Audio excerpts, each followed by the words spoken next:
Good morning. Welcome to the JTA. We're glad y'all are here. We're just going to go over a few items before we get started. My name is John Burdine. I'm a Contracts and Procurement Specialist with the JTA. This is the interview for the P-19-027 U2C Corridor Transit-Oriented Development Project. And we have WSP USA, Inc. We have our panel over here, Evaluation Committee. And our safety message for the month is, when you gamble with safety, you bet your life. And on that note, we do have emergency exits out these doors. There's one immediately to your right, and there's one past the elevators on the right. We have women's restrooms on this side, men's restrooms on the other side. And we also have an emergency exit out the back. Just follow the hallway to the back corner of the building if we need to. We'll go through introductions. We'll have everybody introduce themselves. And then we'll get started with the interview. It isn't intended to be an interview format, so we can have dialogue and ask questions both ways, however you guys feel it needs to go. And then you also have 2 hours. So we'll start with introductions here. Carolyn? Good morning. My name is Carolyn Ellen Smith. I'm the Contracts Procurement Specialist for JTA. Good morning. My name is Kendra Burton. I'm the Manager of Financial Planning and Analysis here at JTA. Zan Traverso with Planning and System Development. I'm the TOD Planner. Hi, Alicia Batson. I'm a Senior Manager in the Public Affairs Office. Cleveland Ferguson, CAO. And I'm Andre Wallace, President of Jack Sugar State Park. Richard. Oh, Richard, do you want to introduce yourself? I'm on the phone this morning. Sorry, I'm traveling.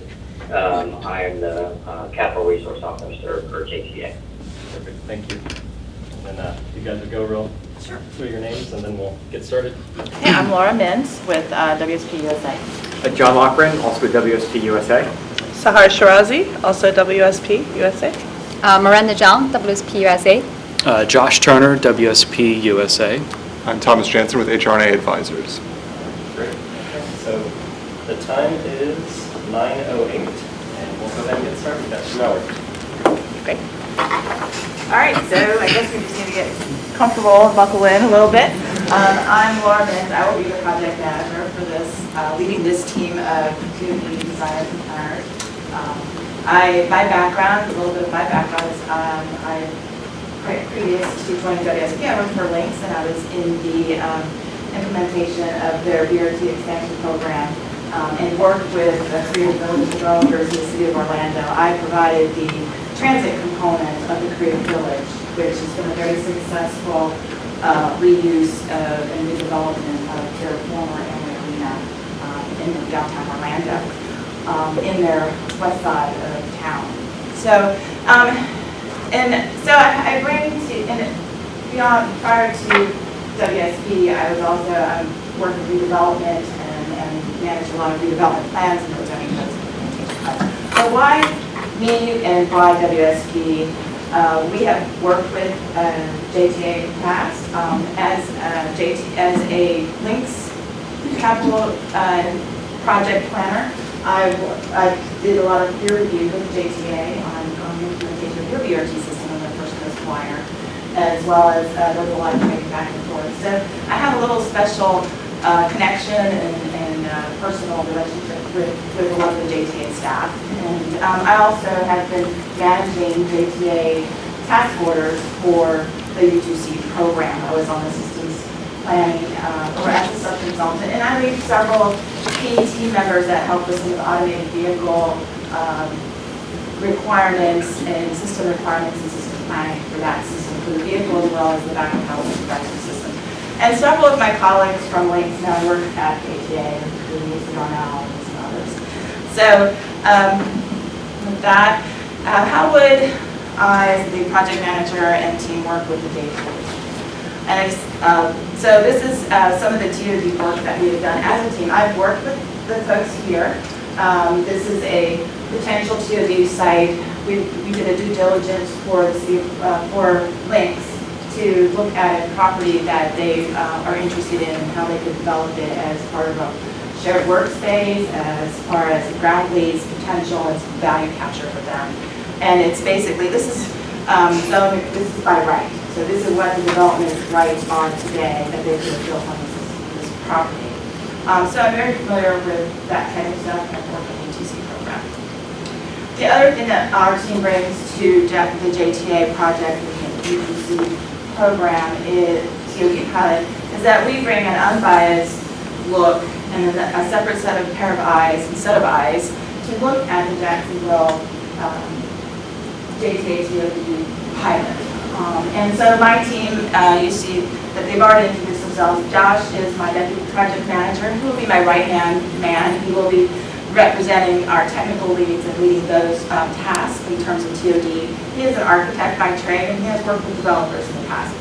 Tom Jansen from HRNA, he's a leader in real estate market analysis, and his company, his firm, has worked on the Jacksonville waterfront plan. So they are familiar with Jacksonville, and they've also worked with our TOD pilot, some other TOD pilots with WSPT.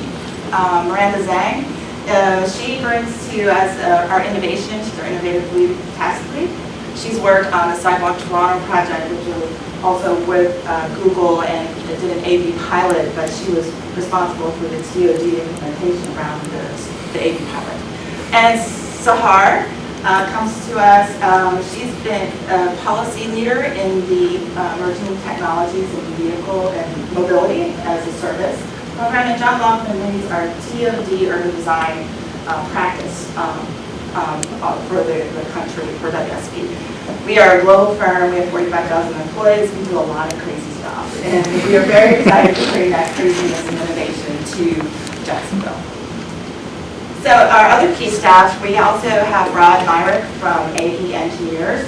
They will help us keep our feet on the ground and keep us sane in terms of some of the vision and especially the infrastructure costs. One of the challenges I had at Creative Village was our Tiger grant required us to put in a lot of the new infrastructure and expand the infrastructure to serve the development, not necessarily serve the BRT project, the circulator, but to serve the development. And having to balance that FTA requirements with what the city was looking for and what would support that development went hand in hand. And you know, having to convince the various leadership at FTA and the city of what our transit requirements were, as well as convincing FTA what the development requirements were, that could sometimes be a kind of a big lift. So that's where Rod comes in. He helps with construction, constructability, and infrastructure analysis. Nathan Nasek is with our team as well. He's also a financial analyst. He's worked with FDOT here in the state and also at the federal level on developing financial scenarios and financial tools and implementation for transit systems. Victoria Pennington is our local public outreach. That is a significant component of this project. And we, as far as innovation in that sense, we have public input in that team on board, and they will be providing the web-based platform, the interactive ways to engage the public and the community, meeting them where they are, in their home, on the phone. People have busy lives, they can't always make it to a meeting. But we also have the 4 project workshops where we would actually meet face-to-face and engage the public that way. So we feel that there's a lot of different tools and advantages that we can use to leverage that technology. And then Ella Cooper was an affordable housing developer, and she has done a lot of work. She's worked with our team on some other TOD pilot projects that we've done in the past. And so she will be a key team member in terms of helping us with equity and moving some of the housing issues and environmental justice type topics that may come up. So in terms of project management, my style is as a collaborative person. I manage it's all about relationships. When I was at Lynx, I was fond of saying that it's all, as an agency, we didn't have money, we didn't own the property, and we didn't make the policy. You know, right away we didn't make the policy. So what do you have? You have yourself and your relationships. And so I see managing this project team is understanding that JTA staff, they have a local expertise. You guys understand TOD, you understand transit, and you know how to get there. You will provide us with that local knowledge, that base that we need, the local contacts that we need. And we see you as a real partner as part of our team and our staff as far as developing this program over the next 2 years. And then If you are innovative, you're doing the UTC, everybody is very excited about it. There's a lot of people want to be involved in it. We're very excited about it. And we want to see how it really knit the fabric of the community together and get the downtown revitalized and make it a real sense of place. I think the history of Jacksonville, it's always had a sense of place. How can we reform and also acknowledge the history and the past and celebrate that. So in terms of like daily contacts, Josh and myself and the team, we would have our weekly internal staff meetings, but then we'd also provide like a weekly snapshot. And I see this as the 30-second elevator speech that you give to your executive team. It's like, what's happening in this project? And it's something that you can give to your leaders, the chamber, your elected officials, the city of Jacksonville. And it's our update to say, okay, this is what's happening, this is where we are. And it's just a brief little snapshot every week. But then we can also provide you with, obviously, our monthly progress reports and our quarterly reports that help you with your FTA reporting so that you can stay on. Our job is to keep the project moving forward and on task, and we can always do that. We do that by meeting with you on a face-to-face basis. We use technology and email, and we can also have video conferencing as well. And as far as our QA/QC process, we are an ISO 9000 compliant firm, and we have a documented QA/QC process. We will identify individuals that deal with each specialty in each discipline, and they will review any of our deliverables in terms of quality control and quality assurance. And then also, in addition to that, because of the type of project this is a design project, we would be looking at using somebody that would also evaluate any deliverable in terms of editorial content and making sure that those projects and those products are easily digestible to a layperson. As part of this process is going to be an education, educating the community, trying to get the buy-in and developing spec. And some of these ideas are a little difficult to digest sometimes, and it's scary. You know, people have a lot of different internal perceptions about TOD or high density or even just public housing in general. And so our outputs would be to the executive team, to your external partners. Was identified in the scope of services, and our initiation would be our startup, where we establish the public involvement plan, our approach, we identify the lines of communication, the key staff people, everybody's role, and how we go forward in this process. But then I look at the rest of the project, that's when we get started, and the real meat of the matter, I call it the 4 Ds of design. And it's the discussion, which is the community engagement. It's discovery. What are the existing conditions? What is the traffic levels? And our folks will talk about that later. And then you get into the design phase, which is a 2-phase approach with with workshop 2, workshop 3, basically, what do we want to become, or we establish what our parameters are and our typologies, and we get into the technical details of the TOD and the station area, and then from there we do the rest of the design. And then the final phase of the D, the 4th D, is documentation and implementation, where we set up those TOD regulations and the skeleton, so to speak, of how we get where we want to go. So that is mine. I don't know if we want to do an interactive or if you have a question for me on that. Questions? Good for now. Okay, so we'll start with question 2, which was, we're very excited about, and I will turn it over to Josh, my deputy project manager. Thank you so much, Laura. Good morning, everyone. I'm Josh Turner. As Laura said, I will be your deputy project manager. I'm an architect by training. I've been an urban designer, about 12 years of experience. Over a decade of that was working within the architecture industry, working with private developers for development feasibility, and also being an urban designer underneath that role as well. So jumping, and I do want to backtrack also that since joining WSP, I've been able to engage the Southeast and specifically Florida with projects down in Miami, engaging FDOT with a TOD pilot for the East-West Smart Corridor, and then also the I-395 rebuild, the underdeck project, which our team is providing zoning and development framework, working closely with HRNA and the landscape architect. So getting into question 2, react to the potential effects of the lower density 2- and 3-story townhomes on transit, the stations, and the JRTC. So to talk about these townhomes, this might not be the vision of higher density multifamily development that the neighborhood development strategy or yourselves think should occur on blocks immediately adjacent to the JRTC. However, with the approval of these townhomes in the 88 for-sale units, we see that it's a significant shift, it's an important shift for the development story of La Villa. So you have Vescor companies which have the multifamily residential to the north and to the south, providing much needed affordable and workforce housing. This is a different type of product. It will diversify the population of the neighborhood. And with regards to transit, you could have, some of these units will be up to 1,500 square feet. So you have, by diversifying the population, you have families actually purchasing property across the street from the JRTC, essentially becoming kind of new pioneers of the La Villa neighborhood in the redevelopment of this. What does that mean for transit specifically? You could see these families engaging the UTC system as it was intended, connecting at the JRTC, using the system to circulate through the downtown Jacksonville area and adjacent neighborhoods to go to destinations and places.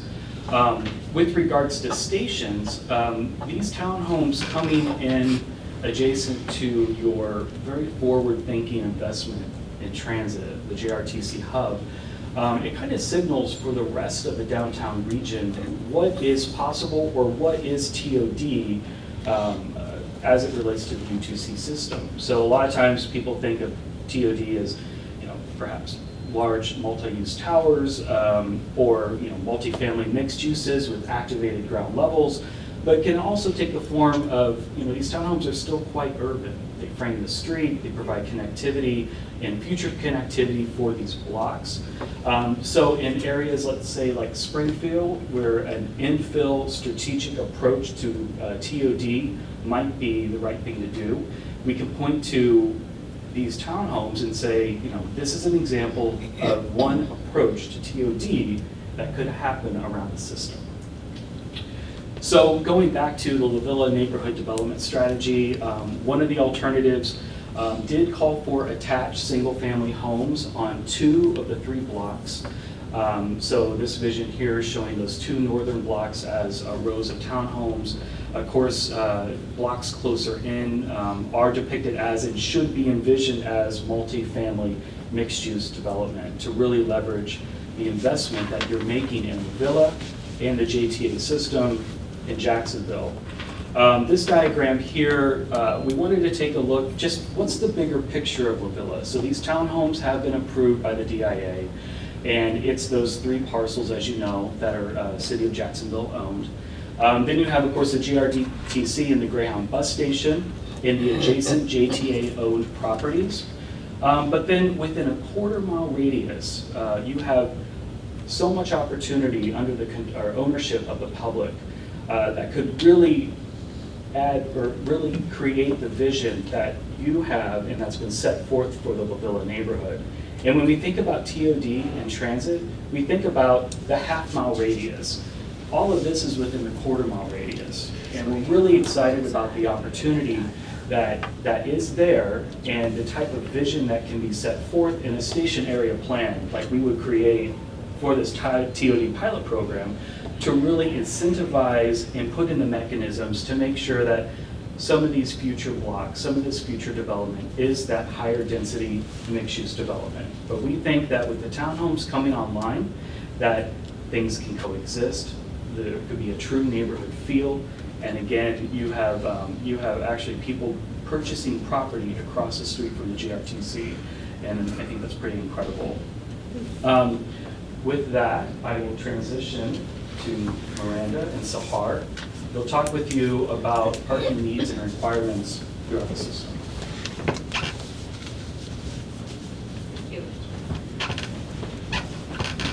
Thank you, Josh. Morning, everyone. My name is Miranda Zhang. I am an urban designer and planner with WSP, and my focus is study the transit-oriented development opportunities for the city's future, and I am the innovation task lead on the team. So the question being asked here is about the parking needs and requirements in the areas where Skyway and the U2C extension are projected to be. And I like to start the conversation with a glimpse of the issues and the opportunities associated with parking. So overbuilt parking has been a common issue for a lot of American cities. Like the aerial photo showing on the up left corner, downtown Houston in 1970s, a lot of surface parking and the garage were taking the valuable land in the center of the city, whereas today, many of them has been redeveloped or replaced. So the city got the chance to build a new convention center, a beautiful public park, and all this mixed-use development around it, which bring economic development opportunities. So the waste of land is a big problem, but the pedestrian experience is another. So the two street view on the bottom, I'm sure we all have this experience to see, the dead street with the sidewalk lined up with endless surface parking where nobody wants to walk on. But we want it is like on the right side, the active street life supported by the uses like shops, restaurants, and cafes that we all love. And that's what we should plan for our city's future. So how we get there? Number one, I would like to say we need the policy to regulate the needs. Today, the city required 3 spaces for every 1,000 square feet of commercial uses, and starting from 1.5 spaces for the residential units for multifamily residential uses, and it grows, depends on the unit size. It's a little bit above the average, but we're glad to see there is already a TOD provision in the zoning code that encourages less parking in the areas adjacent to the transit stations. So within the 500 feet, there's no minimum requirement parking. From 500 feet to a quarter mile allows 50% of reduction, and between a quarter and half mile allows for 25% of reduction. So those reductions help to reduce the cost of developing for developer to build the parking and allows more flexibility for different development opportunities. So what's next is with the U2C system, bring transit service as well as new development to the Jacksonville neighborhoods, we expect the parking needs will increase. How much it will increase, when it will increase, and where it needs to be, we need to study all of that. But we know that it is important to think about these questions with, at the same time, think about the ways we can manage the parking so it's not just accommodate the future growth, but also make sure those growths lead us to build compact urban communities with enhanced multimodal connectivities and active street life. So there's a lot to think about. And for the future, when we think about or talk about parking issues, and not just parking for private cars, we need to think about parking for bikes, for shared vehicles, for electric vehicles that need charging stations, and also autonomous vehicles. So that is about the quantitative rules we can set up to manage the parking requirements, but we also need to think about the quality. So let's face it, we need to build new parking, but not in the old ways. So there are many design considerations we can apply when we build new parking to help us mitigate the negative impact of parking. For number one, we all know that we should put parking lots at the back of the building instead of front, but there are other creative and innovative ways to address the issue. For example, the first image on the up corner is about consolidated parking under a elevated courtyard, and the other way is on the second, you can wrap the garage by the different uses, so the garage itself does not facing the street directly. The other ways to think about on the right side with this right atrium is when you build a garage, you can build in active, strong, active use like ground floor retail on the ground floor, so that you can combine the active, strong street life with the garage, and more aggressively, on the last one with the pink service park office, it's convertible parking spaces. What the reason it's it's feasible and can be converted to the office was actually when they built it, the developer and the designers think ahead for the future. It might convert other uses, so they increase the building, the floor height. It's enough and be more easier to convert to office uses and other things. So that's when we talk about how much we need the parking. We talk about how we should build it. But there's also, we need to think about how the parking operates. So there are many smart management strategies to manage parking, and Sahar will talk to you more about it. Thank you, Miranda. So thank you again. My name is Sahar Shirazi. I'm the Planning and Policy Lead for our Emerging Mobility Practice nationally with WSP. I come from a background, just a little bit more about me, I come from a background in public service myself. I worked at the federal level with USDOT under both Secretary LaHood and Secretary Fox, and then at the state level as well in California, working for the governor as a senior planning advisor. So I have a background in public service. I came to WSP because I was very excited about the work that they were doing. And in my personal life, I spend a lot of time in this. I sit on the planning commission in my city. I was not a driver until I was 30. So I have a lot of vested interest in making sure that transit really achieves the outcomes we're trying to create. Back to the parking question, I think there's some really great points to be made around the way that we structure parking, thinking about what the demand is now, especially as we're trying to build and encourage development in a region. Sitting on the Planning Commission, I hear this a lot. I work a lot with developers who are concerned that their current parking needs won't be met with some of the strategies that we set forth to reduce parking requirements, right? So even the idea of reducing the minimums is really great, but it kind of can worry developers and it can worry businesses as well. And so there's a really important engagement factor to sort of understand what the perceived needs as well as the current needs are, and there'll need to be a quantitative and qualitative analysis around each station area. And each station area will be different as well, depending on what we're trying to attract, what the neighborhood looks like, where people will be projected to be coming from. You know, if we're looking at someone coming from the Brooklyn neighborhood to the Five Points neighborhood, they should be able to take the transit, no problem. But if we're trying to attract people from outside the study area, we want to make sure we're accounting for that. So in addition to some of the things that Miranda spoke to, there's a lot of other options around policy and management for parking as we are currently and moving forward. Dynamic pricing for parking is something we've seen work in a lot of places, and that can also sort of shift the demand. So thinking about where there's surface level parking that's perceived to be always full, but often still underutilized, and dynamically pricing that parking so that you can move some of that demand into lots or into other areas is a really good tool that's been very useful in a lot of places and has actually been found to increase the availability of parking despite the perception that there isn't surface parking and the change in prices. Emerging mobility, you'll hear me talk a lot about this today. We have a lot of new technologies that are happening in terms of both parking itself. There's a lot of information and data available that can help drivers feel comfortable when they're driving into a place to know that there is going to be a parking spot for them. We now have the ability to plan and pay for our parking prior to even getting in your car, and that can be utilized in some of these station areas. But also the encouragement and increasing of other mobility options, really looking at multimodal options for that first and last mile and even for the complete trip.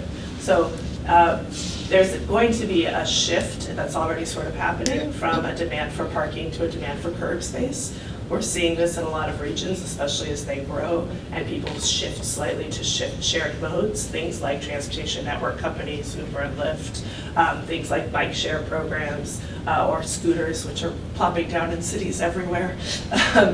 And the demand for how to get to a place and where to put the vehicle that you use to get there will be shifting a little bit. So thinking about how we can guide that shift as we're developing so that we don't have to go back and have it be a retroactive thought. We can actually proactively plan for it as we're designing these areas.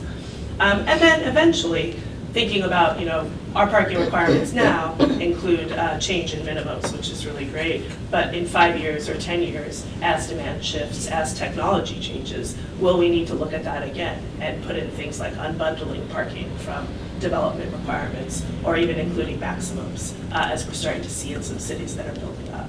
So we really want to think about where we're at now, but also where we're going, so that we can be flexible and future ready as we develop these areas.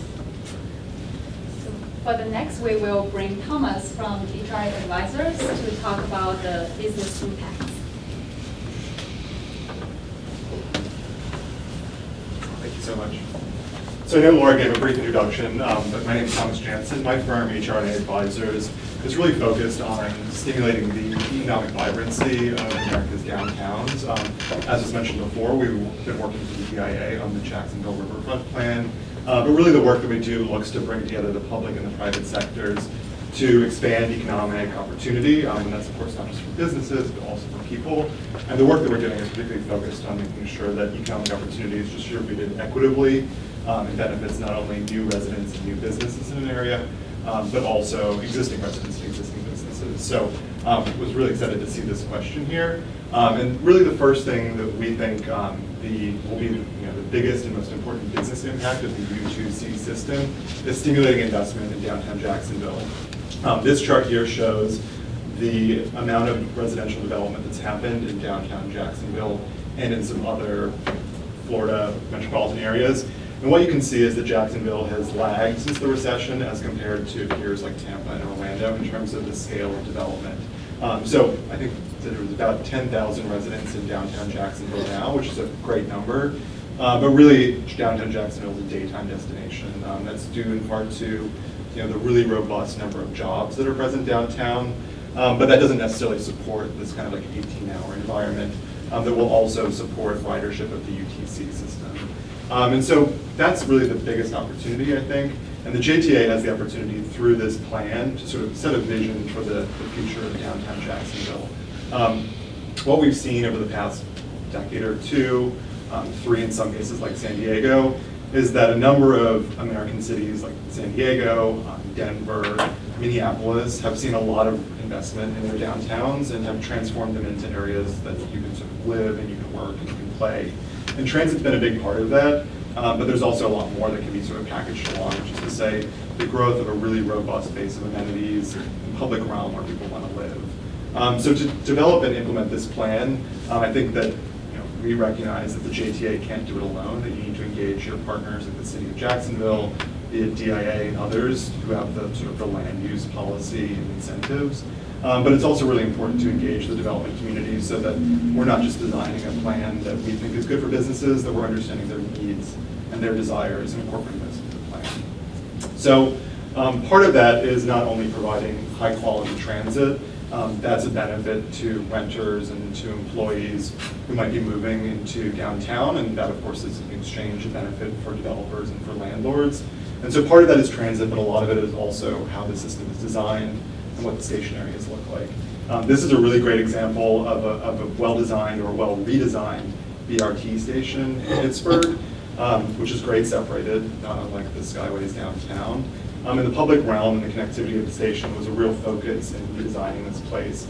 And what that did actually was catalyze new development, which you can see sort of in the background of that image there, at a higher density than happened before. And that's because as the sort of development interest grew, as the sort of placemaking efforts enticed new renters to this area, it increased rents and sale prices, which then unlocked higher density development that wasn't otherwise financially feasible, as you can see in some cases like the townhomes that were proposed in the Woodville area.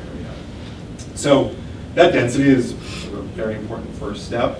And what we know is that with density of residents and employees, you increase spending potential. And so that's obviously a benefit to retail businesses. The way we look at it, and based on sort of current Jacksonville incomes and spending patterns, roughly 100 households could translate into $1.5 million of new retail spending. So That's sort of a modest amount, but it adds up very quickly as development occurs. And what that can mean is that downtown Jacksonville, as it sort of grows its spending potential and resident base, can then support new retail amenities, national retailers like restaurants, grocery stores, and other shops that wouldn't otherwise be able to locate here. So benefiting, of course, existing retailers, but also attracting new ones and sort of diversifying the base of amenities that's present in Jacksonville. We look at it as sort of we call it a virtuous cycle of economic development. Bringing dense multifamily is a really important first step. Means more residents, more spending. That spending, as well as the actual TOD planning efforts, the station areas, the public realm, the restaurants, cafes, help create a sense of place. And with a sense of place, you can attract new talent that wouldn't otherwise want to locate in downtown Jacksonville.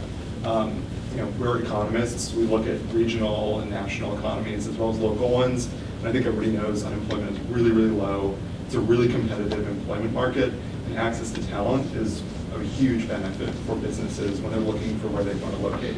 And in particular, downtown Jacksonville, I think, is perceived as lacking parking.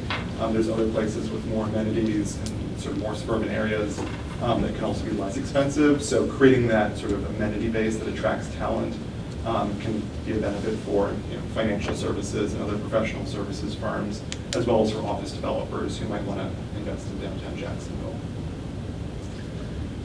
We recognize, though, that there's not only benefits associated with transit. We think that there can be potential perceived or real impacts due to construction and sort of redevelopment of the U2C line. That's because retailers depend on visibility, they depend on easy parking, they depend on easy access. And so if any of those are sort of thrown into a loop, it can make them nervous, and it can also make landlords with retail space nervous. And so there's a lot of ways that can be mitigated. This is an example from Los Angeles, where Metro there has a business interruption fund, which provides actual cash payments for streetscape improvements, for facade improvements, but also technical services and marketing to help make sure that the retail businesses that are along their construction projects thrive not only during construction, but are also in place so that when the system is back up and open, they're sort of anchors and remain anchors in their community.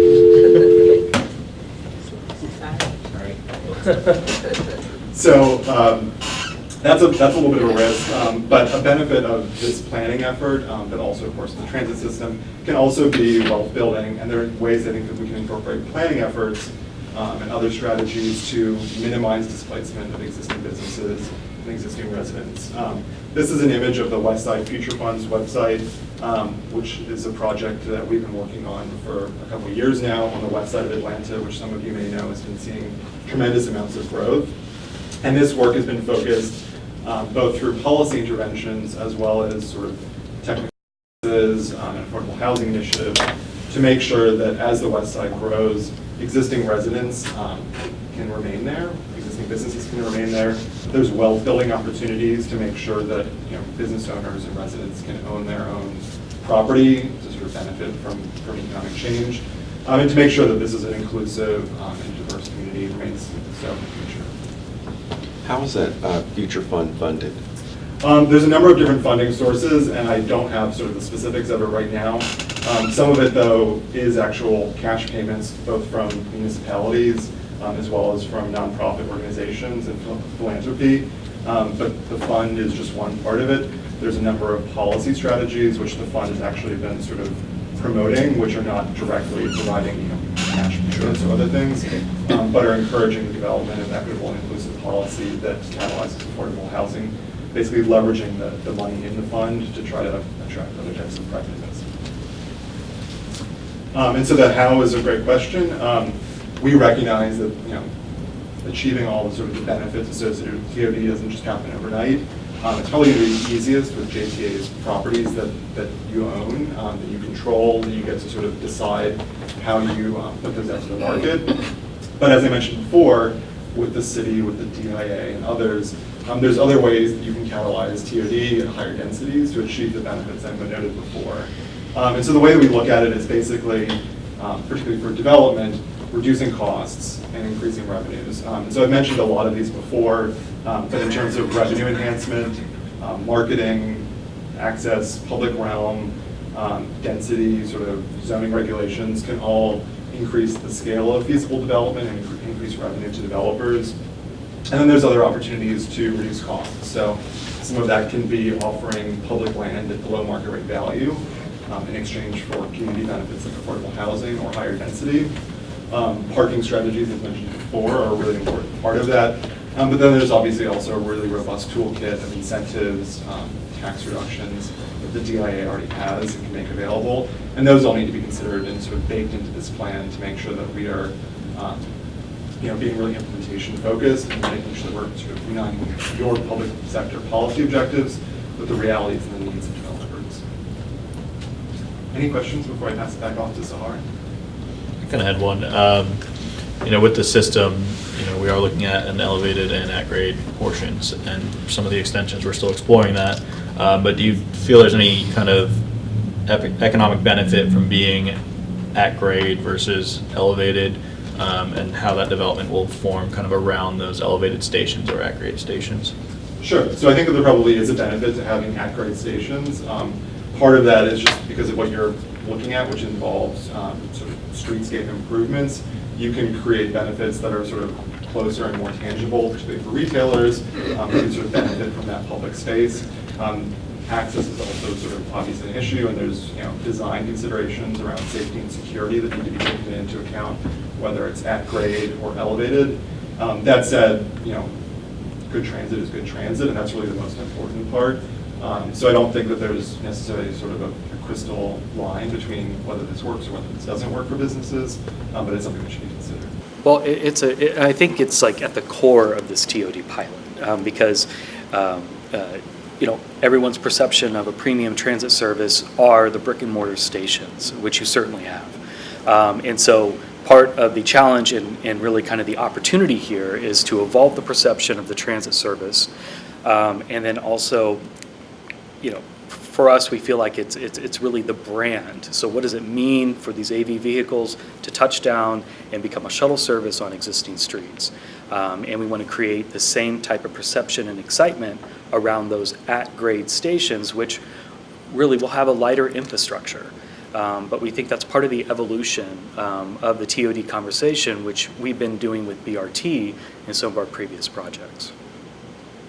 Oh, we're doing okay on time. Do we want to get Richard back on the phone? Or okay. Yeah, I mean, for us, Just it's an interview, and we would like to have him included. Any other questions?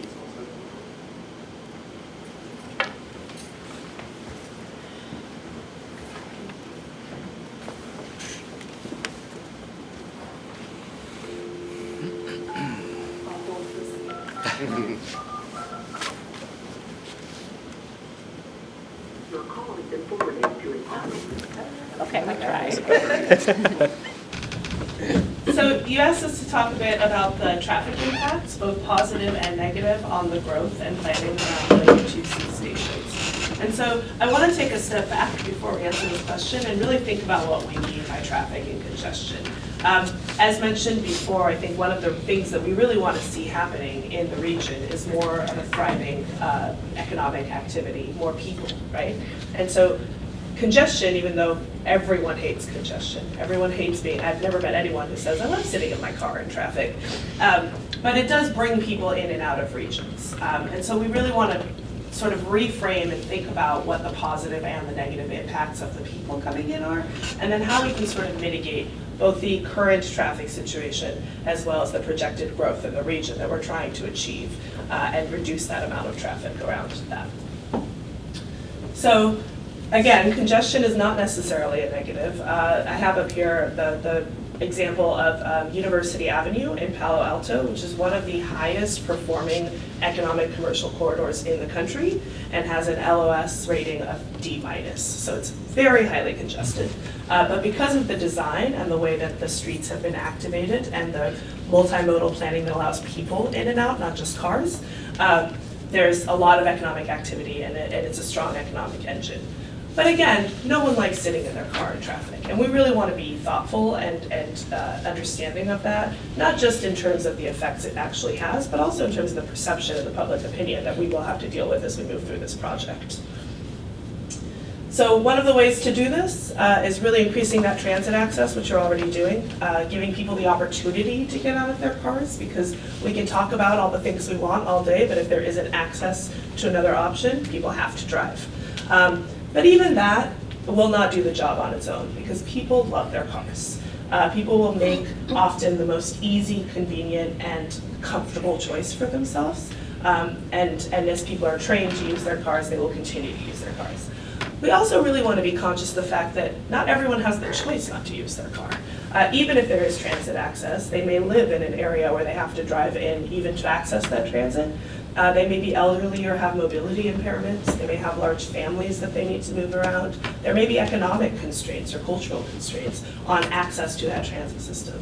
And so we really want to be thoughtful about that and make sure we're not just saying no cars anywhere, but making it so that everyone can make the choice that makes the most sense for the entire region, and not just based on that convenience and comfort level. So how do we do that? Again, first we start with giving them the access to those to the other options, but we really also have to change travel behavior. Now, there's two parts to this. One is, I think, what's happening right now. We have to recognize, look at the existing conditions in our inventory, in our initial tasks. We will take a look and see where those choke points are, where the traffic levels are, things that may influence the behavior of people coming in and out of the region. But we also have the opportunity to be proactive in planning for the development around these coming stations and thinking about how can we get people to and from the region utilizing the transit system, but also utilizing multimodal options so that there's less traffic buildup around the region.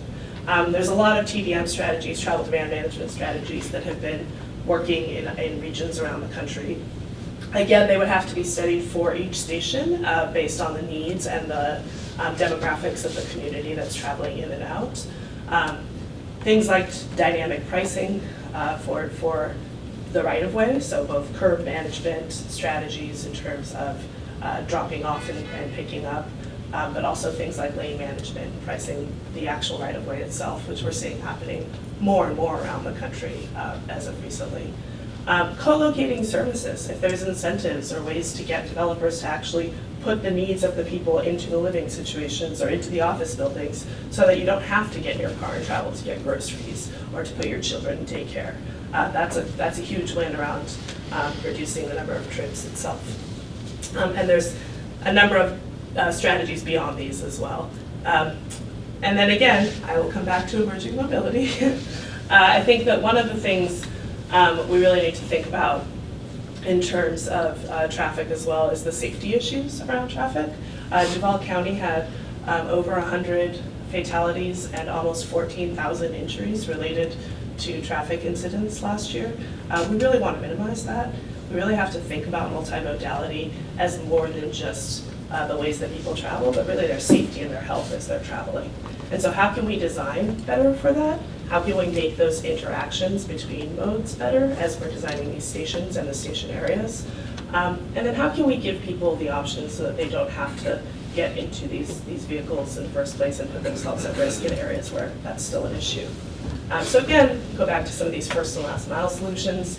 As these vehicles are coming from the platforms down to the at-grade in the future, thinking about how that can help people complete a whole trip so that there isn't a broken trip in the study region. Thinking about things like microtransit. We're seeing more and more microtransit projects around the country, places where traditional transit doesn't necessarily make sense for various reasons, whether it's ridership or the actual streetscape itself. We've launched a few of these microtransit pilots around the country, and they're generally doing quite well in terms of attracting people. And I think that that's actually an opportunity, going back to the last question as well, is you guys are doing something that's very exciting technologically, and it gives the opportunity to people to change the way that people see things like transit. So we're providing a service that's been a service that's been provided in a lot of places in a lot of ways, but new people might be attracted to something that's automated, that's new, that's exciting. And so there's an opportunity to change public perception and get more people onto these systems than before. We're seeing that with the 80 shuttles that are being launched around the country. We're seeing that with microtransit programs. A lot of people that wouldn't get on a bus are getting on them. And so I think there's a real opportunity to shift behavior there as well. And then again, sort of those incentives for co-location of amenities. It's another way to really help impact future traffic. And with that, I will pass it back to Josh to talk about question 6. Thank you so much. So we saw the questions, and we saw this one, having read the news already about the sale, the announcement of the sale of these the blocks going down from 10 to 1. We are excited to explore what this means for the U2C system and your transit assets, which really are front and center with an opportunity like this. So we're going to step into that UTC video that we created for you in the last go-round of visioning for the U2C project. Just to orient you, we're kind of hovering above the First Baptist Church assemblage. You see Rosa Parks at the top of the screen glowing in gold. Towards the bottom, that's Hemming Park Station, and then you have City Hall and the original First Baptist Church kind of midway there. So the next slide here shows the kind of collection of, the primary collection of blocks that would be going onto the market. And then of course you have the block that will stay with the First Baptist Church, their administrative buildings, and their existing parking. So connecting this back to the strategy for TOD, your strategy for TOD, and what this means for downtown, and most importantly, your transit assets, Rosa Parks. You know, you have put forward that forming public-private partnerships and joint development is certainly something that your agency would do if the right transit-oriented development opportunity was in and around your station areas and would support the goals of the JTA. In addition, some of your strategies talk about how transit-oriented development could incorporate existing transit facilities, renovate them, reconstruct them, and certainly we see with the JRTC, you know, kind of this very forward-thinking mobility hub that is integrated with the existing elevated system. So I'm going to take you through kind of our idea of an ideal situation on how to visualize a station area like this. This is not unlike kind of the quick conceptualization that we would be doing throughout all different areas of the system.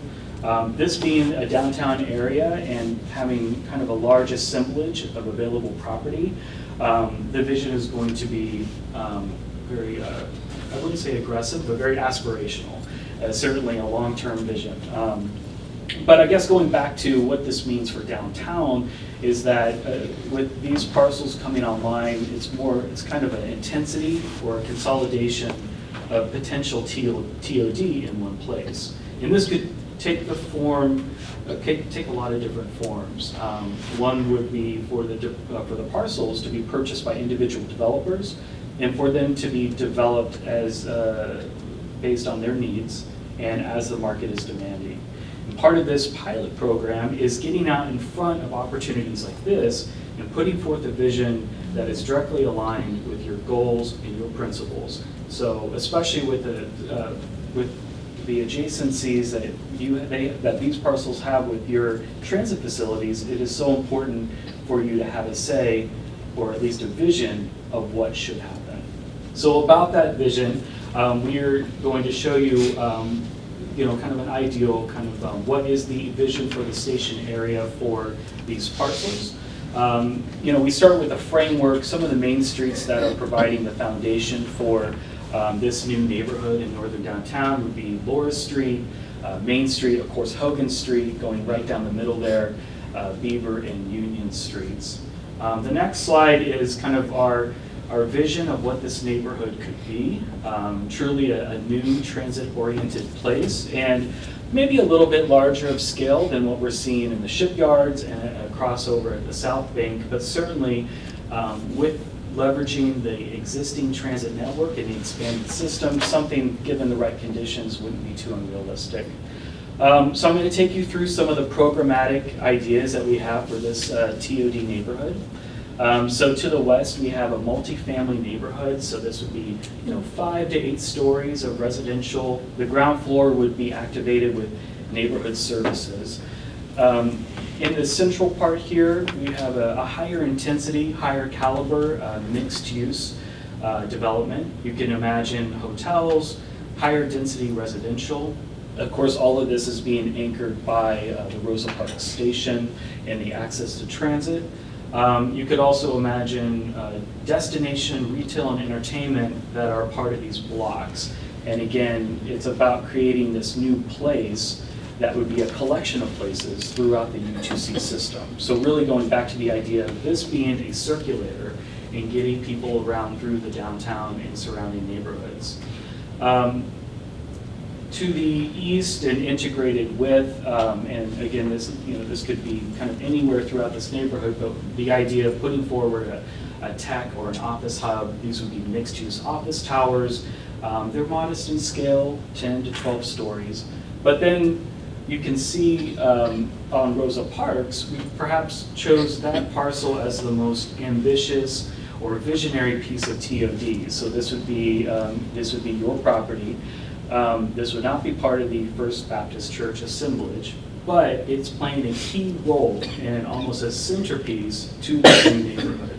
So this would almost be a larger scale, or would be a larger scale version of what you're doing with the JRTC. So again, it's a quick vision. This is a long-term vision. It's a quick study. As a TOD task lead and urban design task lead, I love to do this. And we would be doing this with the public, we would be doing this with you, and we would also be putting it through its paces, the due diligence, the rigor to make sure that what we're putting forward as far as a vision for these station areas makes sense. Just to put this a little bit more in context, leaving the UTC video and getting a little bit more into reality, we just wanted to place what you were just looking at, land it within the context of downtown. The yellow just kind of represents an activated and connected public realm. You can see here, central, there's a new open space. We have some sculpture there, and that has a direct dialogue with the new Rosa Parks Station and its new mixed-use overbuild. But so again, this is just part of what we do, creating new places, using this type of imagery integrated with our process to build excitement, to build consensus, get people on board, and really build the brand for the U2C system, which is what we think is going to help change the perception of what a premium transit service can be. And with that, I'm going to pass it on to our national urban design leader, John Lochran, who will get into more detail about our process with TOD. Great. Thank you, Josh. So good morning. My name is John Lochran. I head up WSP's urban design and placemaking practice with the national practice. So I'm an architect, I'm a certified planner, and I have an MBA as well. And the reason why I say that is because TOD is incredibly complex, and all those things and more have to come together. We'd like to think that, I think everyone in this room would like to think that you bring in transit, you have great service, and development happens, and that's just not the way it works. So I'd like it to work that way, but it doesn't. So I'm going to tell a little bit, or speak a little bit about some of our previous TOD work, a particular project. It's a very similar process to what we're proposing for this project and this study, so I think there's a lot to learn, a lot of lessons that apply here. I'm going to be bringing it back to Jacksonville, back to the UTC study and system analysis to understand how it applies. So I understand that the Chamber Leadership Group took a trip to Buffalo to see what they were doing in Buffalo. So in going back and looking at our previous experience, it seemed like a natural fit to talk about. Buffalo actually has quite a few, it's a very good peer city to Jacksonville. It's a similar metro size.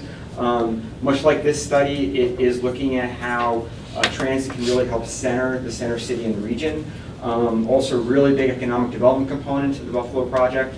And it was also a FTA TOD funded study as well. So it was part of the TOD grant system as well from, I think, 3 years ago. So this project really was about, this project was about taking their existing system. It was being expanded to extensions on the north and the south, 24 stations total. So we looked at all 24 stations to understand the TOD potential of each of those stations. We went through a process that identified 6 of those stations to do detailed station area plans. So we went from 24 stations, understood what was going on in each station, and narrowed down to 6 that we did a detailed study on. So it really was about taking, looking at typologies that would apply to each station, understanding what stations were ready for transit-oriented development, what was holding back development at each station before we got to the station area designs. So I'm going to really focus on an innovative process that we applied here that we, that we call the desire and readiness assessment. And really what that's about is, it's about looking at what needs to happen for TOD to happen. So it's about looking at, are there development sites available? Is there a market for TOD? Is there leadership that's going to take the charge and move the project forward? It's looking at, everything has to come together to make TOD actually happen. So we looked at these 4 categories, and then we plotted each station, all 24 stations. So first we looked at physical suitability. Were there sites available for development? What could those sites hold? Was it 10 quarter-acre sites, or was it 100-acre site? What was the development capacity of the areas? We looked at what the accessibility of those sites were. It doesn't do any good if you've got a 100-acre site that there's some sort of highway that you can't get to the station, even though technically it's been a quarter mile, right? So we went through that whole process for all 24 stations once again. We looked at plans in place.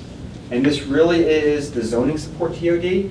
Are there neighborhood plans that support the densities that will support transit? For instance, the plan for the LaVille neighborhood is a perfect example of what we would look for, right? There's already been consensus built. There's a plan that's walkable, mixed use, dense, and it's all focused on the JRTC station. So those are the type of things that we look for. We'll look for market strength. I come from a background of working with developers as well as the public sector, so I know there's an overlap in the two. And the key to this project, any process, is finding that overlap. A developer will look for market strength. Even though it's a TOD project, the underlying market needs to be there. It doesn't necessarily need to be at the station, because there are ways to induce development to move from auto-centric use to a more urban, mixed-use environment, but the underlying need is for the market to be there. So that's our starting point. We'll also supplement that with meetings with developers. Where is their developer interest? Are developers interested, but they don't build that type of product, right? A suburban developer that comes in and builds you a gated community, even though it's residential next to your station, doesn't drive transit use, doesn't help the community. So we'll talk to developers. We'll look for neighborhoods where development's happening, like Brooklyn, right? It's already starting, it's already walkable, it just needs transit to make it TOD, right? We'll also look for neighborhoods where there's properties that are changing hands. That's also a good sign of where development's going to happen. And of course, we'll talk to the city planning agencies to see where, what projects are in the planning pipeline, where development's happening. So, and then finally, local leadership. In Buffalo, the mayor, the governor, it's a quite strong governor, he was proposing, really focusing on Buffalo for an economic development win, right? And he was focusing on subsidies to get companies to go there, build businesses that way. At a certain point, he changed his tack, right? And he said, I am going to use transit and this light rail extension to really bring back Buffalo and generate economic development and create local communities, right? So that's leadership at the state level. You also need leadership at the local level, right? Mayor's office, but also local communities, right? It can be a local nonprofit community development agency that really pushes this, really sees the vision in it. And so what I'm getting at is we need leadership at all levels for TOD to happen, okay? So in Buffalo, we went through a rating system for all 24 stations, right? Looked at what stations, and the reason we call it desire and readiness is because a community can really desire something to happen, but they're not ready for it. The zoning doesn't let it happen, developers aren't interested, or you can have the opposite. Developers are like knocking at the door, and the community's just like, no way, we don't want anything here, right? So what we do is we go through a system, we plot all 24 stations. The upper right-hand corner is stations, neighborhoods that really want TOD to happen, and they're ready for it, right? Plans are in place, they've got leadership in place, right? Lower left, community doesn't want it, but there's no market anyway, right? So if you're going to go for early wins, they're probably the upper right-hand corner. right? You may not even need a TOD plan because things are moving forward, right? Where we really spend our focus, so bottom left is the long term, right? Not that there necessarily will never be development there, but it's a longer term win, right? Where we really focus our efforts are on the top left and bottom right boxes, right? So we take this information, and that's how we understand what strategies are needed at stations where there's something holding back development, right? Maybe the community is anxious for things to change, but developers aren't interested, right? So not the Buffalo project, but another project, we met with developers, they said, wow, there's more potential in this core than we realized. I think you need a marketing package, because we need to get the word out about that. So really where our effort lies is in top left, bottom right, because we go through this process to understand what the missing pieces are. And that's how we identify that. So in the Buffalo project, we went through and we applied typologies to all 24 neighborhoods, right? TOD development typologies that really reflected what the community was. So even if it wasn't one of the 6 stations that we focused on for the station area plan, we still helped the community understand what their place, their neighborhood could be. And that's anything from neighborhoods with strategic infill to aggressive redevelopment plans to communities that, the communities that don't want development, they may still want to connect to a trail network to get to the station. So it's really about looking at each station individually, but knowing it has to fit into the bigger U2C system. So once we understand that, we've identified these 6 stations. In Buffalo, it was a quite interactive process. We actually went through several public rounds where the public voted on what the 6 stations were that we were going to focus on. I went through a couple terms, used our professional judgment, brought that to the discussion, and then finally, in this case, NFTA, Niagara Frontier Transportation Authority, made the final call. And in their plans, they picked 6 different stations that each represented different development typologies, so they get a wide range of uses. So even if a station was not studied in detail, you could learn from the station because it was one of those 6 different typologies. So we'll start for those 6 station areas, and we created a TOD framework. This framework took the major moves, how we're connecting to transit, started to look at the mix of uses at each station. Once again, TOD is not uniform. There's a mix of uses at every station, but it's different depending what your station is. And we also start to incorporate what the public is looking for, right? Laura talked about an equitable process that starts with outreach. It doesn't do any good if you listen to what people want in their neighborhood and you don't reflect it, right? And sometimes it's not development. Sometimes it's something simple like, you know what, we need a park for my kids to hang out after school, right? So we can start to think about that up front, so it's part of the long-term planning process and goals, right? If you never understand the community needs that, you can never plan for it, right? So then that morphs into actual station area plans. We did 6 of these. The reason I selected this one, this is at the waterfront site in Buffalo at the Inner Harbor. It's already a tourist destination. This is actually the starting point for the original Erie Canal. They have a Sabres Arena downtown, and they also have a casino downtown as well. So they're all draws, they're all on the waterfront, and there's a new station there, right? So what we proposed here was a plan to really leverage those assets to increase ridership and create economic development. We started with We started with connecting the arena to the casino with an entertainment restaurant type street, proposing that as phase 1 to really leverage those assets, create economic value, but also that's the draw for the residential development. So you take a community, my slides are not where I thought they were. So you take a community that has assets, but they're not connected, they've got transit coming, and you really methodically lay out a plan to leverage those assets and build on those to create a complete community. Okay? So this is another station. The reason why I bring this station to everyone's attention is this is very similar to the Springfield neighborhood. This area was a stabilizing, growing neighborhood, but it really lacked a center. So what this community looked for was a much more strategic type of development, right? So this really took a surface parking lot in front of a Aldi supermarket and created a mixed-use retail to complement the existing grocery, residences above at the transit station.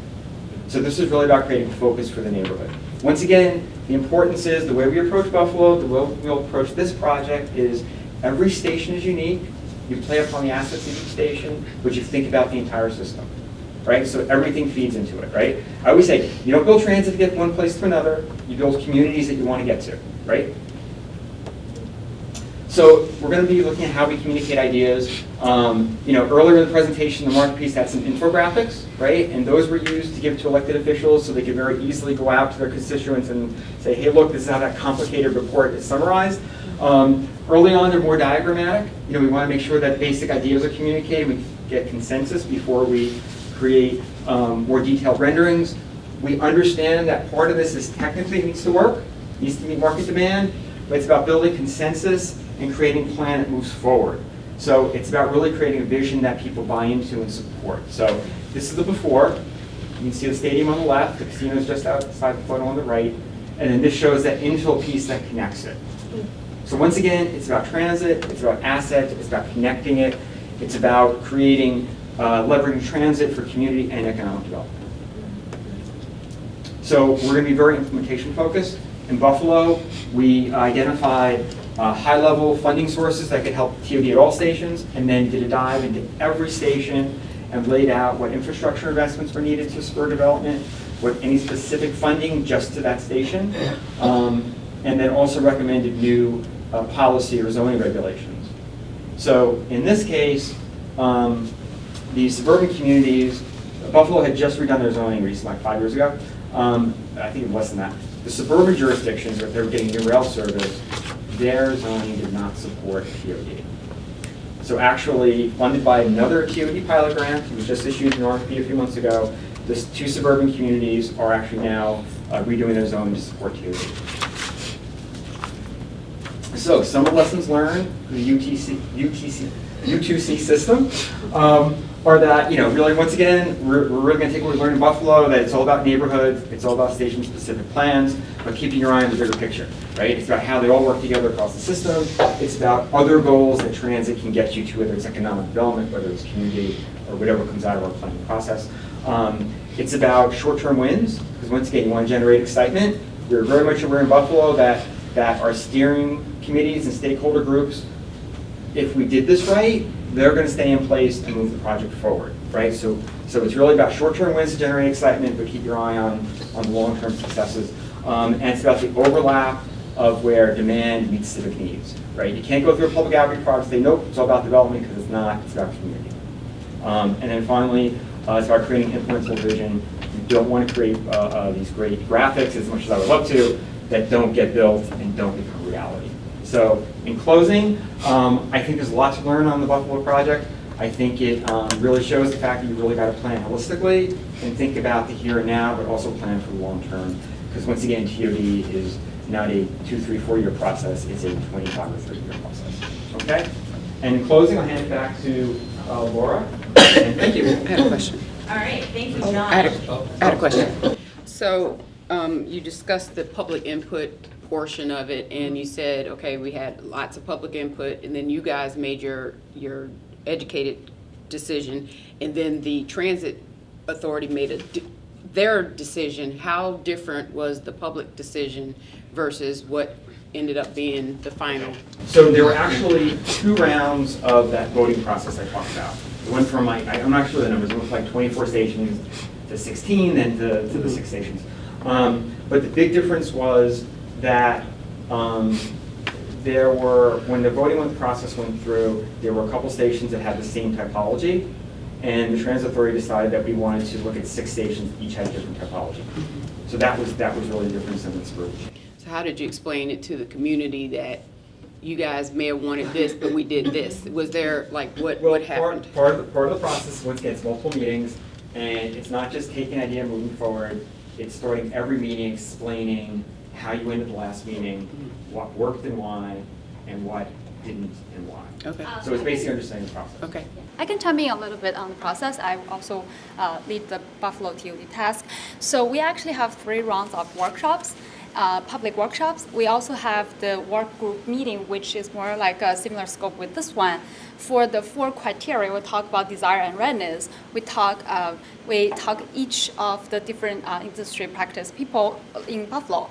So first of all, we did our homework for the physical suitability of each station. Then we review our existing condition analysis with local planner and designers. And then we bring this to Buffalo, and we hold the focus group discussion with different groups. For example, the market strengths, we have a working group with the realistic industry people in Buffalo. So get their input first. And then secondly, we have the local leadership. The plan in place. We review the existing plan and go back to talk with city planners and transit agencies to learn like where something are not in place and why something looks different than we thought. And then for the public group, we bring all these thoughts to the community members and ask them, is this what you want, or is what you want at each station? What we asked them to vote was actually the reading system for the desire and readiness criteria. So with that, John showed the matrix of the four. We actually have 6 stations in the high desire and high readiness column, but those are not the final 6. Because we actually heard a lot, like some of the top stations already have several plans in place and even the development already under construction. So why you spend energy to study those which is already there? Which we discussed with the agency, and they suggested we take another one, including the one John just showed at the LaSalle station with the lower density, because that parking lot actually is a park and ride that owned by the transit agency itself. So that's a pilot project. They can go first to implement as a pilot, and we do that first.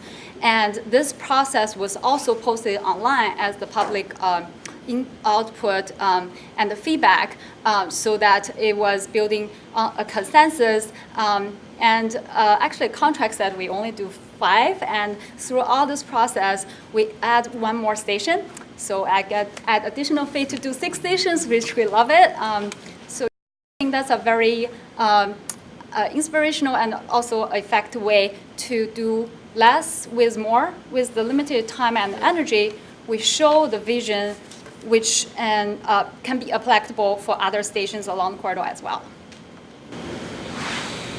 Okay, so just to wrap up, I just wanted to go over a few quick things before we go into Q&A. Thank you very much for your time, and anyway. In terms of our innovation, I think we have a proven TOD process, but we also use a lot of techniques. Our visualization team is amazing, and they're really well versed in creating vision, bringing a vision to life. And I think you've seen that with our U2C video that we did originally. And so we're very excited to be able to have that opportunity to bring our TOD folks in and merge them with and leverage our visualization team as well. We've done a lot of placemaking. This is what the WSP does as well. And then we have the folks that do future ready, that do mobility as a service, that understand the AV vehicle technology and getting the AVs together. WSP is leading the Lynx Limo AV pilot. And we're bringing in our national expertise as well as some of our local folks as well here in the state of Florida, because Florida's becoming a leader in AV thanks to JTA and other communities and smart cities. From our QA/QC process, it's documented. We make sure that the product we provide is quality, it's top notch, it's going to make you look good, and that's our goal. And from our availability, JTA is my primary client. I manage all of the WSP's work with the JTA, and I will continue to do that and be there for you. And this team is the team that will be working on it. We brought them specifically because of the questions that you asked. They are the experts in those types of questions and that type of technology and technical that you wanted to see. But behind the scenes, we have people who do virtual reality. We have people that can do animation, 3D animation, and the whole suite of services that you might want to see from the technology and innovative showpiece. And then finally, in terms of our approach, our approach is from a transit standpoint. We live and breathe transit. We use transit, we've worked in transit. And so our TOD process starts at transit and economic development, meaning that we really want to see this, how we can create a sense of place. This is why we got into this business. This is why we became into planners. We want to make our communities better. I'm a native Floridian. I've seen so much growth and change over my my years as a child in Florida, and it's like I got into it because I wanted to see, preserve my hometown and my state, but also create that sense of place where as a child I could walk to school or ride my bike someplace. So that's what I see as this project, and I'm very excited to have the opportunity, one, to present my team to you, and also present myself as your leader in the TOD pilot project. So with that, let's open it up. We've got time to continue discussing, and we'd be happy to answer any questions, other questions you might want to have to get more into the details of the process.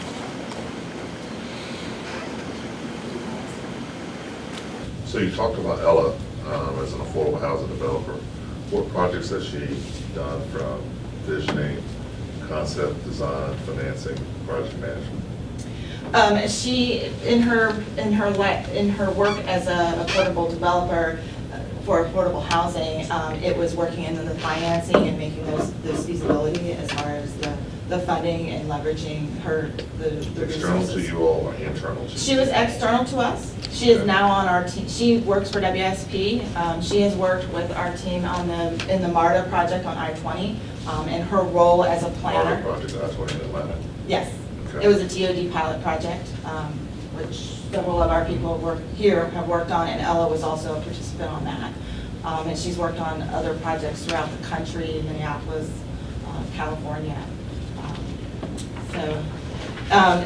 So she's worked on the NEPA process as far as understanding equity and affordability and setting the parameters, but then she also has an affordable developer background prior to coming to WSP. Did you look at the parking study that the city did in your analysis? No, sir, we did not. Okay. And That would be part of those plans in place that we would include in our existing conditions. okay. And a comment was made, downtown Jacksonville's lag in terms of development opportunities, particularly on the residential side compared to St. Petersburg, Orlando, and Tampa. From a market standpoint, why do you feel like there's, I'm not saying there's not a lag, why the lag? Sure. There's no one particular reason, I think, why that's the case. Part of it, though, is that, I think St. Petersburg, Tampa, Orlando have seen much more investment in terms of public open space and amenities and other types of factors that sort of change development economics. Basically, fundamentally, you need to have rents in a certain place to be able to build the type of density that I think we're all sort of thinking about when we talk about TOD. And that's one aspect of it. As I mentioned before, I think that, and this is something that the Jacksonville Riverfront plan that we were working on for the DIA and wrapped up last year tried to address. Some of that placemaking is much stronger right now sort of in suburban Jacksonville than it is downtown. There's more amenities, there's perceived to be better parking, and in some cases it's also less expensive. And so that's a challenge that we need to overcome, and I think that part of it is public investment in open space and amenities. Part of it is also incentives, and I can't say that I'm like an expert on all of the different incentive programs in different cities in Florida, and it seems to me, based on my sort of review of the DIA's incentive package, that there are quite a number of pretty powerful incentives for mixed use and multifamily development. In some other jurisdictions, though, that process for going through and getting approval to receive incentives is more clear and more transparent than it is in Jacksonville, where you have sort of incremental incentives for multifamily housing, which makes it hard to build smaller projects, which are sort of help initiate market momentum, but also makes it complex in terms of knowing when you start, you buy a piece of land, you start developing a program, it's only once you get sort of further along in that process that you actually understand what the sort of level of tax incentives and tax abatement is that you will receive from the DIA. And so that complexity can also sort of be a barrier, particularly for new developers, national developers, or statewide developers who don't already have a presence in Jacksonville and sort of don't understand how to navigate that system. So those are some of the barriers. I'm sure that there's a lot more of them. And as part of this process, what we propose to do is to do that sort of developer outreach and engagement so that we're not sort of trying to guess. We want to bring innovative best practices from the cities that we work on across the country that we've found to be effective. But there's no one-size-fits-all solution, and so understanding the needs of developers and understanding the resources that are available will help us sort of pair those together. But we do see the momentum, and we think that that's why this study is coming at the right time. And again, just going back to getting out ahead of some of these opportunities that are coming online and engaging with those larger projects that are already out there in the public. So, Would you say that the other markets, it is really a real estate market situation? St. Petersburg, Orlando, Tampa are different real estate markets in terms of being able to get a project financed versus projects in actual Jacksonville, which takes you to why you did the comparative between Jacksonville and Buffalo as opposed to any other particular city. You looked at the cost of living in Buffalo, the ability to purchase a house, $165,000. You can actually purchase a house in Buffalo, and then you look anywhere else in New York, you cannot actually do that. So when you get to a comparable market situation, then you see that the incentive side is important because they're different markets. That was really the question. So in the experience in Orlando has been that they created the framework in their development code probably in the early 90s, late 80s, early 90s, where they provide in their downtown core, they allow for density bonuses that are double what their density is allowed by right. They also have parking bonuses and other incentives. They use a system of carrots and sticks in their code that allows for the carrot are the number of units that they can provide the density bonus or the commercial bonus. The sticks are there is no surface parking allowed in downtown Orlando in any new development. So all parking is structured, which is an incredible cost to the developer, and that costs the unit pricing. And it's a market. They have to meet that market demand, and they have to meet the market price, the price point. And so when the challenge we had with Creative Village, which is on the west side of I-4, and obviously on the east side where those neighborhoods had redeveloped over time, there was there was a church. A lot of the property where the development has occurred was church properties that the churches had banked. And they sold it when the timing was right because the real estate market was there and the BRT was adjacent to a premium transit. So that helped spur that development and there was a better market there. But on the west side of I-4, the land prices were such and the price point was such that developers were really challenged in bringing in and incentivizing development there. And so that's where that Tiger grant came in that links in partnership with the city of Orlando and the developer of Creative Village, Craig Usler and his team. We were able to leverage it by making the public investment in the infrastructure so that the developer didn't have to take on that cost as well. They could focus on, they had development sites and pads identified, and they had the infrastructure there in place, the stormwater, the water and the sewer, and the electrical bank. All those were upgraded as part of that Tiger grant and gave them that infrastructure so that they could then develop the biggest, and so the transit was the first piece. It was that was the unique part of that grant. Transit was the first piece, not the development. We didn't have to go in and retrofit our transit and squeeze it into the site. We had the site. And now what's happened is, thankfully, we got an anchor. We got a public anchor, which is the University of Central Florida's downtown campus. And then the developer with Craig Usler's team and the development down there were able to then leverage the residential to support the campus. And now EA Sports, which was located in suburban Maitland in Orlando, has now decided that recently they just announced that they're locating their headquarters on that Creative Village piece. So, but it's a 20-year build-out plan.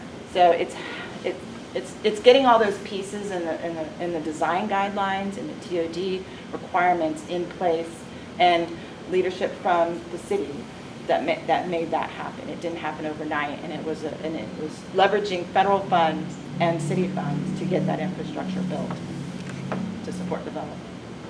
Add a little bit about the Buffalo and Jacksonville is when we work on Buffalo, the city is really trying to sell this of affordable urban lifestyle. So that's something I see is also could be another really similar for Jacksonville, only it's better weather. So the transit investment shows that the government and public already. The government's commitment to bring new service infrastructure. That's and especially for Jacksonville is autonomous vehicle. It's really cool, and that should attract the millennials who looking for a home, but also in an urban area with transit service, active lifestyles, and all this, of course, combined with economic development opportunity and new jobs, hopefully will attract more people to work and live here, and that's also part of the future growth. And I'll also say that I think Jacksonville's economy is actually probably more robust and more vibrant than Buffalo's. I mean, you've got a great base of professional jobs downtown. There's the right set of sort of regional policies to attract larger employers here. And I think that, you can sort of compare different real estate markets and talk about the different incentives, but a big part of it is also creating that sense of place and creating the value proposition that Miranda described.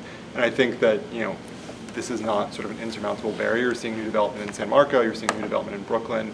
That's the kind of development you want to be seeing here in downtown.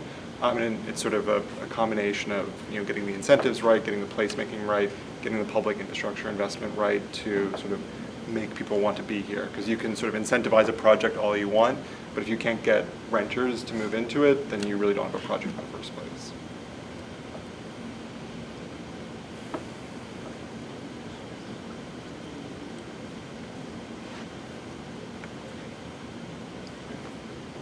Thank you so much. Thank you very much. Appreciate it.